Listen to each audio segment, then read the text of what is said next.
शुक्रवार को विश्व प्रत्न दिवस मनाया जाता है। विश्व प्रत्न दिवस विभिन्न मसीह महिलाओं का एक विश्वव्यापी आंदोलन है जो एक साथ किसी एक देश के लिए प्रार्थना करती है। यह प्रार्थना विश्व के सभी महिलाओं को एक सूत्र में बांधती है। यह आंदोलन 170 देशों के लोगों के द्वारा प्रत्येक वर्ष वर्ल्ड काउंसिल ऑफ चर्चेस के बैनर तले संपन्न किया जाता है। 1920 में इसके लिए एक राष्ट्रीय कमेटी का गठन किया गया तथा 1967 में एक अंतर्राष्ट्रीय समिति बनी जो प्रत्येक 4 वर्षों में एक बार बैठती है, जिसमें सदस्य राष्ट्रीय समिति के प्रतिनिधि और क्षेत्र के कार्यों के ब्यौरा देती है और कार्य का संचालन और संपादन इसके द्वारा की जाती है। इस समिति के मुख्य काम है: पहला, विश्व प्रार्थना दिवस के अनुभव को बांटना, दूसरा, 4 वर्ष के लिए प्रार्थना विषय और स्थान का निर्धारण करना, तीसरा, कार्यकारिणी समिति का चुनाव और कार्यकर्ताओं का चयन, चौथा, राष्ट्रीय समिति द्वारा जमा राशि के अनुसार बजट का प्रचार करना। इस आंदोलन के द्वारा विश्व की महिलाएं प्रभु पर विश्वास में दृढ़ाई जाती है तथा उनकी आशा और भय, खुशी और दुख के अवसर में सहभागी होती है। विश्व प्रार्थना दिवस में दान भी इकट्ठा किया जाता है जो राष्ट्रीय कोष में जमा किया जाता है तथा WCC को भेजा जाता है। इस जमा राशि का उपयोग निम्नलिखित कार्यों में होती है। पहला, असहाय पीड़ित महिलाओं को सहायता दी जाती है। दूसरा, अविवाहित महिलाओं को बचाया जाता है। तीसरा, पति से अलग किए गए महिलाओं को तथा समाज से बहिष्कृत किए गए महिलाओं को मदद दी जाती है। चौथा, ड्रॉप आउट युवतियों तथा बूढ़ी महिलाओं की सहायता की जाती है। पांचवा, महिलाओं के विकास के लिए विभिन्न कार्य योजना को चलाने के लिए सेमिनार, बाइबल अध्ययन, कार्यशाला आदि के लिए सहायता की जाती है। यहाँ तक धन्यवाद। मंडली के सभी भाई बहनों को आज के विशेष इस विश्व प्रार्थना दिवस के उपलक्ष्य पर स्वागत है। जैसे कि हम सब लोग जानते हैं, हर साल मार्च के प्रथम शुक्रवार को विश्व प्रार्थना दिवस मनाया जाता है। आज हम सभी मंडली के भाई बहन एकजुट होकर इस दिवस को मना रहे हैं, जिसमें देश भर के सभी लोगों के लिए, महिलाओं के लिए, विशेषकर फिलिस्तीनी महिलाओं के लिए प्रार्थना की जाएगी। तो यहाँ हम लोग जानते हैं कि हम आज अपने बलबूते पर खड़े नहीं हैं, परमेश्वर के आशीषों के कारण खड़े हैं। इसलिए आज हमें प्रार्थना दिवस में एकजुट होकर प्रार्थना में अगुवाई करना है। तो यह जो आराधना एवं प्रार्थना सेवा हमें सभी कठिनाइयों और उत्पीड़न के बावजूद प्यार से एक दूसरे के साथ रहने के लिए उत्साहित करती है, जो आज के वचन का थीम है। आज फिलिस्तीनी महिलाएं जिस कष्ट, पीड़ा और उत्पीड़न से गुजर रही हैं, ऐसे समय प्रभु उन्हें सहने की शक्ति प्रदान करने के लिए प्रभु से हम सब मिलकर प्रार्थना करेंगे। फिलिस्तीन पश्चिमी एशिया में एक भौगोलिक क्षेत्र है जिसे आमतौर पर इजराइल, वेस्ट बैंक, गाजा पट्टी और कुछ परिभाषाओं में पश्चिमी जॉर्डन के रूप में जॉर्डन के कुछ हिस्सों को शामिल करने के लिए माना जाता है। बाइबल में फिलिस्तीन को कनान कहा गया है। आंकड़ों के अनुसार वेस्ट बैंक में 80 से 85% आबादी और गाजा पट्टी में 99% आबादी मुस्लिम है। फिलिस्तीनी क्षेत्र में यहूदी सबसे बड़े धार्मिक अल्पसंख्यक है, जिसके कारण वे हमेशा इस्राएली सैनिकों के कब्जे में रहते हैं। विशेषकर वहाँ के जो ईसाई स्त्रियां हैं, उन स्त्रियों को हमेशा पाबंदी में रखा जाता है।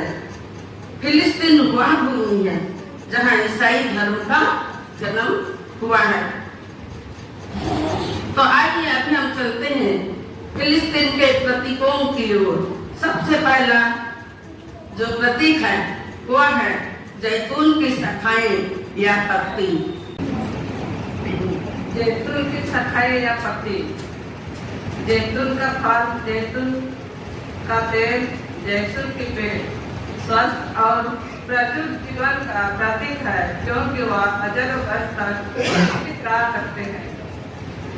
आज भी फिलिस्तीन में जैतून के कुछ पेड़ हैं तो जो यीशु के समय में थे।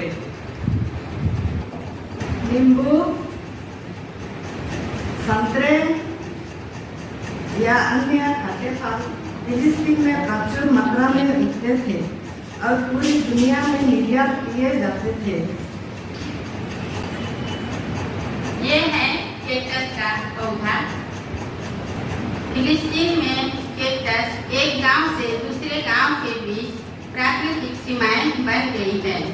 1948 में कई गांव के नष्ट होने के बाद कैक्टस के पौधे अभी भी उन खेतों में बचे हुए थे जहां और कुछ नहीं था।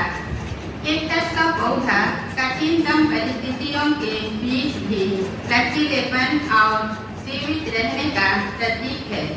कैक्टस का पौधा तब भी जीवित रहता है जब बाकी सब कुछ नष्ट हो जाता है।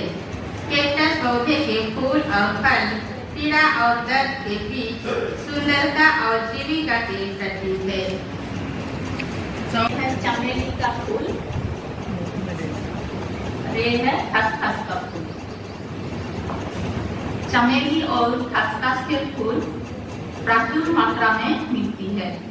चमेली का उपयोग चाय बनाने के लिए किया जाता है, जो लोगों को सुकून देती है और एक सूत्र में बांधती है, और वो फिलिस्तीनियों के उन प्रियजनों की याद दिलाते हैं जिन्होंने अपने देश के लिए अपनी जान दे दी है। धन्यवाद।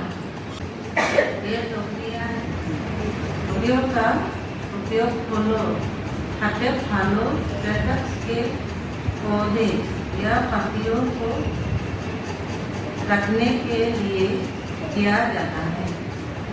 विश्वव्यापी फिलिस्तीनी ईसाई महिलाओं ने इफिसी की पत्री अध्याय 4 पद 1 से 7 की ओर प्रेरित होकर सामूहिक रूप में प्रार्थना करने और एक दूसरे को प्यार से सहने की थीम पर काम कर रही है, और वे दुनिया भर के सभी लोगों को प्रार्थना और कार्रवाई में शामिल होने के लिए आमंत्रित कर रही है।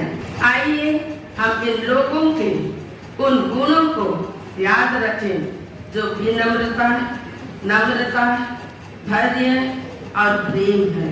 हम दूसरों को अंक के बिना उन्हें स्वीकार करने में अपनी कमजोरी और असफलता को स्वीकार करते हैं। क्रूस पर चढ़ाने से पहले यीशु अपने प्रिय शिष्यों से ये बात कह रहे थे। यह नहीं कि अपने शिष्यों से खाली नहीं, लेकिन परंतु आज हम हर एक उसके विश्वासियों को ये बात को हम लोग को करना आवश्यकता है, जो हमें मिलता है सुसमाचार वचन से। यूहन्ना रचित सुसमाचार उसका 15 अध्याय उसका 12 से 17 पद तक, जो हमें यूं बतलाता है। मेरा नाम एलिनोर है। मेरी त्वचा जैतून के पेड़ की तने की तरह झुर्रीदार है। उनकी तरह मैंने भी कई युद्ध और हिंसा देखी है। मैं एक फिलिस्तीनी ईसाई हूँ और यरूशलेम की एक गहरे जड़ वाले परिवार से आती हूँ। मेरे माता पिता ने मुझे सिखाया कि दूसरों के साथ प्यार से कैसे रहना है। अच्छा करने वालों के प्रति हमेशा आभारी रहना याद रखना है। आज मेरी माता पिता का घर और Saint George church confederation house एक इजरायली सांस्कृतिक केंद्र बन गया है। मैंने अपने माता पिता के उदाहरण से सीखा कि दूसरों के साथ मिलकर रहना कितना महत्वपूर्ण है। भले ही जीवन कठोर और कठिन है, मेरी मानवीय सहायता विकास कार्यक्रम के साथ साथ सम्मानित और सामुदायिक परियोजना ने धर्म, जातीयता, लिंग, स्थिति या आवश्यकता की परवाह किए बिना सभी लोगों की सेवा की। मुझे यरूशलेम, गाजा पट्टी और वेस्ट बैंक में सैकड़ों महिलाओं को उनके परिवार को कमाने वाले के रूप में चलाने में मदद करने का सौभाग्य मिला, जो अन्य क्षेत्रों में फैल गई है और कई लोगों के जीवन पर सकारात्मक प्रभाव पड़ा है। जीवन हमेशा आसान नहीं रहा है। मुझे सफलताएं, बाधाएं और धमकियां भी मिलती है, लेकिन मुझे दृढ़ विश्वास है कि यदि प्रेम, समझ, नम्रता और धैर्य हो तो हमारा समुदाय एक साथ मजबूत हो सकता है। मैं बचपन से जानती हूँ कि जीवन नाजुक है, जिसमें शांति की कोई गारंटी नहीं है। मैं अपने देश को छोड़ सकती थी, लेकिन मैंने वही रहने और दूसरों को प्यार करने यानी कि यीशु की आज्ञा का पालन करने का विकल्प चुने, जैसे ईश्वर ने मुझसे प्यार किया है। धन्यवाद। विश्व प्रार्थना दिवस 2024 के लिए जो मूल वचन है इफिसियों की पत्री 4 अध्याय 1 से 7 पद तक। वचन के प्रकाशन को संक्षिप्त में सुनेंगे। इस वर्ष का विश्व प्रार्थना दिवस कार्यक्रम इफिसियों की पत्री अध्याय 4 के पहले 7 पदों से आता है। इन पदों में पौलुस प्रेरित इफिसियों को एक पवित्र जीवन जीने के लिए प्रोत्साहित करता है। पौलुस प्रेरित इफिसियों से आग्रह करता है कि वे उस बुलावे के योग्य जीवन जिए जो उन्हें मिला है, ना कि वह आदेश देता है या हमें इस बारे में बताता है कि हम ईसाइयों को एक दूसरे के साथ विवादों को सुलझाने के लिए कैसा अभिवादन की। ये बुलाहट आसान नहीं है, इसलिए धैर्य, आत्मत्याग और प्रेम की आवश्यकता है। इजरायलियों के कब्जे में रहते हुए फिलिस्तीनी जानते हैं कि प्यार से एक साथ रहना कितना कठिन है। इजरायलियों के कब्जे फिलिस्तीनियों को एक दूसरे से विभाजित करने का प्रयास करता है। जब कुछ फिलिस्तीनियों को विशेष अधिकार दिया जाता है जिससे अन्य फिलिस्तीनियों को वंचित रखा जाता है, तो यह समुदाय को विभाजित करता है।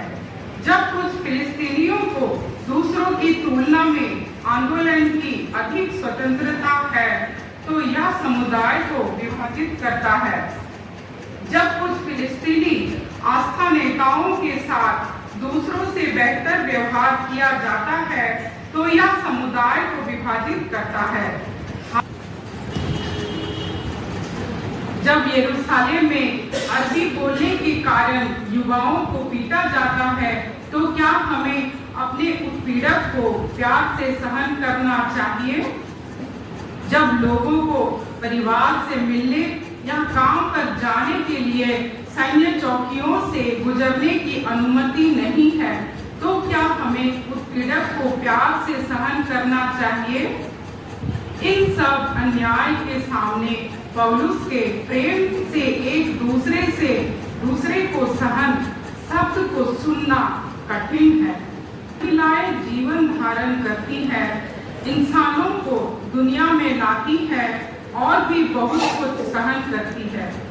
न केवल काम, परिवार और समुदाय बल्कि पीढ़ी से पीढ़ी तक समाज द्वारा उन पर डाले गए असमानता का भार भी। लिंग आधारित हिंसा और भेदभाव दुनिया भर में महिलाओं के लिए एक अन्यायपूर्ण बोझ पैदा करता है। आज फिलिस्तीनी सहित दुनिया भर में कुछ चर्च लैंगिक न्याय के लिए काम कर रहे हैं, क्योंकि उत्पत्ति 1:27 में वचन हमें बतलाती है कि परमेश्वर वे हमें अपने ही स्वरूप में नर और नारी करके सृष्टि की। मेरा नाम नीना है। मई 2022 को मैंने अपनी चाची सीरीन को खो दिया, जो एक प्रसिद्ध पत्रकार थी, जिनकी जेनी में हत्या कर दी गई थी। मेरे लिए आंटी सीरीन जैतून के पेड़ की शाखा की तरह थी, जो उन तेज हवाओं का विरोध कर रही थी, जो फिलिस्तीनी अनुभव को मिटाने की धमकी दे रही थी। वो मेरी आत्मिक माँ, मेरी सबसे अच्छी दोस्त और मेरी आदर्श भी थी। वो कई युवा फिलिस्तीनी महिलाओं के लिए भी एक आदर्श थी। मैं बड़े होकर उनके जैसा सफल, पेशेवर और सहानुभूतिपूर्ण बनने की आकांक्षा रखती हूँ। 25 वर्षों तक आंटी शीरीन ने अपना जीवन फिलिस्तीनी अनुभव की कहानियां बताने और सच्चाई की आवाज बताने के लिए समर्पित कर दी थी।